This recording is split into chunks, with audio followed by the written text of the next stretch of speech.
Monsieur le ministre.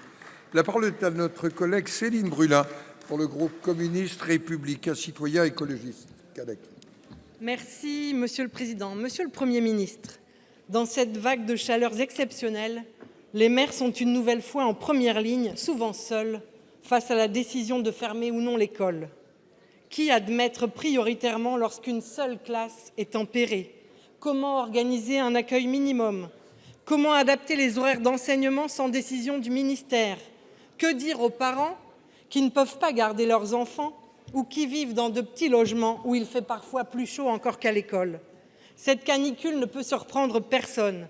Les scientifiques alertent depuis des décennies et sans remonter si loin, nous avons subi un épisode inquiétant dès la fin mai. En 2022, le président Macron disait, je le cite, « Il y a une initiative que je veux qu'on lance, disait-il, dans les prochains mois, c'est la rénovation de nos écoles. » Ce sont en réalité les collectivités.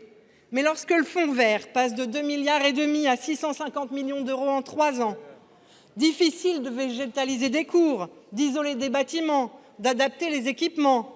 Rénovation ou construction d'écoles ne sont subventionnés qu'à 20 ou 30% avec des restes à charge insoutenables pour les communes.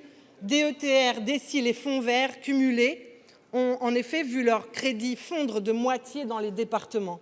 Face aux épisodes caniculaires qui impactent la vie de chacun, nous avons pourtant besoin de davantage de services publics pour ouvrir plus largement les piscines, surveiller les lieux de baignade, organiser des activités adaptées, sécuriser les parcs, rendre l'accès à l'eau moins cher, avec pourquoi pas des mètres cubes gratuits lors d'épisodes extrêmes, et tant d'autres initiatives que prennent et financent nos collectivités. Allez-vous enfin entendre qu'elles ont besoin de moyens pour le faire? Pour vous répondre, la parole est à la ministre de la Transition écologique, Madame Barbu. Merci beaucoup, Monsieur le Président. Madame la sénatrice, vous posez la question des moyens.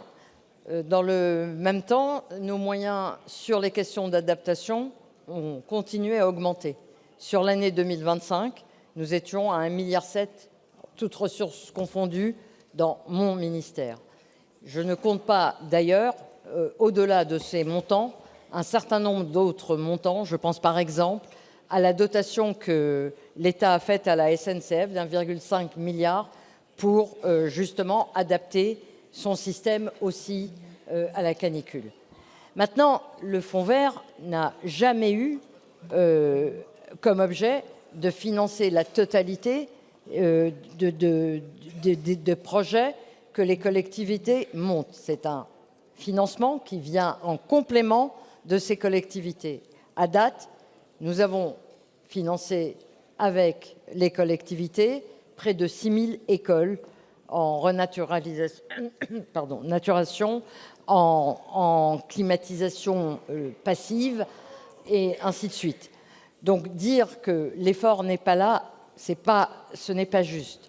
Maintenant, comme je l'ai déjà dit précédemment, clairement, il va falloir que lorsque vous allez discuter de nos prochains budgets, réfléchir aux priorités qui vont être celles que la France veut se donner sur ces questions d'adaptation.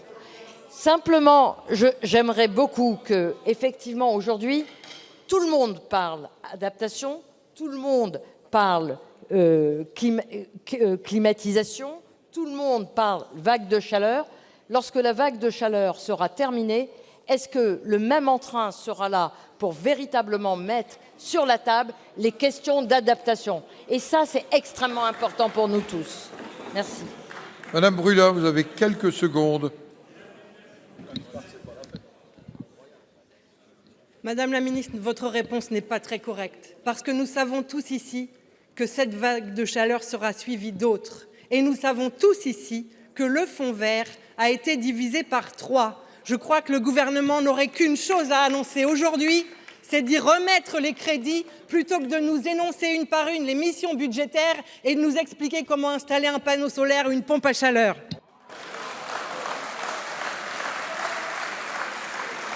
La parole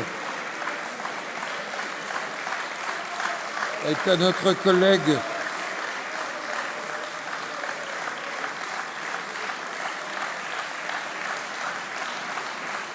Madame Brulin,